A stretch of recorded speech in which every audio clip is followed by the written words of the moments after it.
third video of this series on managing your gestational diabetes through diet and lifestyle.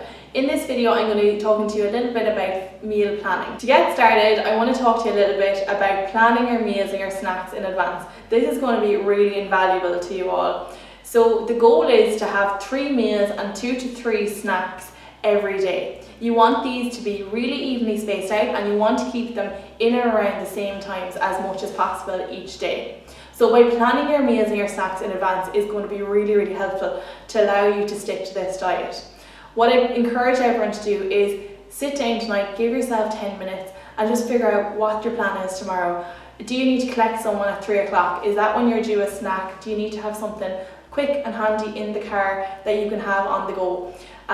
When are you going to have your breakfast? Do you have the types of foods, maybe the whole grain bread or your eggs that you plan to have for your breakfast in the house at the minute? So trying to plan these things in advance is going to be so helpful. When you're planning your meals, you want to make sure that you're getting a good variety of nutrients on each of your plates. So you want to make sure that you're getting those whole grain starchy carbs at every meal. You want to make sure that there's some sort of protein source there as well, and you want to make sure that you're getting vegetables or salad with those meals too.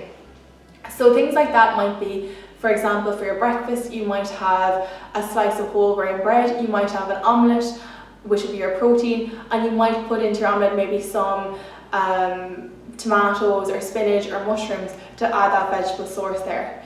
Similarly, if you're having a sandwich for your lunch, your starchy carbohydrate will be your whole grain bread. You might add cheese and ham as your protein source, and lettuce and tomato or a bowl of vegetable soup as your vegetables. So make sure that you're planning each of your meals around those key nutrients. With regards to your snacks, you want to make sure that you're having good healthy snacks in between your meals. Like that, you need to make sure that they're equally spaced out and as close to halfway between your breakfast and lunch and your lunch and dinner as possible. So good snack ideas might be one small piece of fruit. I always recommend try get the lunchbox size or the kid size ones. These tend to work best for most people with gestational diabetes. A glass of milk even counts as a snack, so it doesn't have to be anything that you sit down and prepare. It could literally be popping out of the fridge, having a glass of milk and going about doing what you're doing. A couple of crackers with cheese is also a good healthy snack option. The small snack or multi-pack versions of popcorn, normally about 20 grams of popcorn, are typically quite good as a snack, or a diet or no added sugar yogurt is quite a good option for a snack too. Try to limit the high or free sugar foods as your snacks, so biscuits, chocolate, cakes, buns, things like that. They can cause the blood sugars to go quite high. If you're really craving something sweet, there are some options that might help just to curb those cravings slightly. So even some fruit might be a good way to curb your sugar cravings. A diet zero or no added sugar fizzy drink, something like Diet Coke or 7-Up Free, these don't affect your blood sugar levels. Now, as general health eating guidelines go, we would recommend not to have them every day, but they won't affect your blood sugar levels. Similarly, like a flavoured water that has no added sugar or a no added sugar My Body. You could even make up your own like no added sugar ice pops by freezing some no added sugar My Body with water in a freezer during the summertime. Non-treat ideas, making a list of these, having to go to them and having them on hand might be a good idea during your period with gestational diabetes, because it is a really tough time and it is a really difficult time to try get your blood sugars and your overall diet under control. You know, even having things like, let's say, your favourite magazines in the house, maybe organising to meet a friend for a cup of coffee or booking to get your hair done at the weekend. Non-food related treats might be a good way just to treat yourself in a different way. If possible, try to plan out your shopping trips and make lists so that you have all the right foods in the house for when you need them.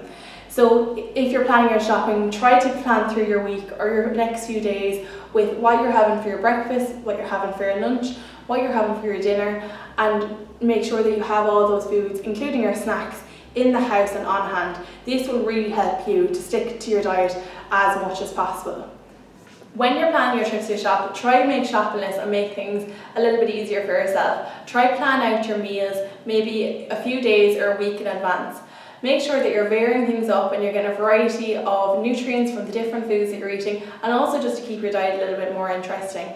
If you can, mix up between oily fish, which is really good for omega-3, which is really good for your own heart health and the baby's heart and brain development as well. Your red meat for your iron, and also other sources of protein like eggs or chicken as well. They're really good too. Getting different sources of your carbohydrates, maybe breads, rice, pasta, potatoes, to vary up those. They all have different nutrients, and a good variety of fruit and vegetables is really good too. When you're planning your trips to the shop, try to plan in what you're going to have for your breakfast, lunch and dinner most days, and see if you can kind of get an idea of what you're having each day, so that you know what you're going to have in the house for your breakfast, your snacks, your lunch and your dinner every single day. That's it for this video. Thank you for listening, and click the link below to follow on to our last video of this series.